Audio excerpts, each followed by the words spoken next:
પુષ્પરાજસિંહ જાડેજા, પ્રમુખ મોરબી શહેર કોંગ્રેસ. મને એ પ્રાથમિક માહિતી મળતા હું સ્થળ ઉપર આવ્યો છું. આગની માહિતી મળી હતી. સ્થળ ઉપર આવતા માલુમ પડ્યું કે અહીંયા અનાજની અસંખ્ય બોરીઓ પડી છે, જેની અંદર તુવેર દાળ, ચોખા, ઘઉં સહિતની ખાદ્ય સામગ્રીઓ જોવા મળી છે. તો ક્યાંક ને ક્યાંક આ તંત્રની ઉદાસીનતા, નિંભર તંત્ર કે પછી તંત્રની મિલીભગત, આ સવાલોના જવાબ મળવા મુશ્કેલ છે. ત્યારે મારી આપના માધ્યમથી ગુજરાતની રાજ્ય સરકારને વિનંતી છે કે જે કોઈ પણ અધિકારીઓ છે, જે કોઈ પણ અધિકારીઓના અંડરમાં આ અનાજ આવતું હતું, એની પ્રાથમિક માહિતી મળતા એવું લાગે છે કે એક્સપાયર ડેટ થયેલું છે.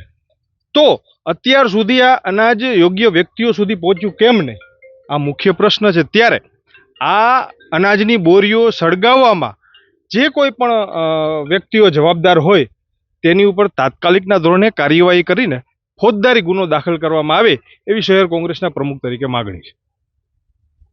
દેવેન્દ્રસિંહ સોલંકી, નાયબ જિલ્લા મેનેજર ગ્રેડ 2 અને નાગરિક પુરવઠા નિગમમાંથી. આજરોજ એ અંતર્ગત અમને 1 વાગે જાણ થતાં માન્ય જિલ્લા પુરવઠા અધિકારી શ્રીની ટીમ સાથે અમુક ઘટના સ્થળે આવી ગયેલ છે અને અત્યારે જે બી જથ્થો જે છે એ અમુક જથ્થો પુરવઠાનો છે તથા અમુક મિક્સ જથ્થો છે, જેને હાલ પૂરતી ગણતરી થઈ શકેલ નથી.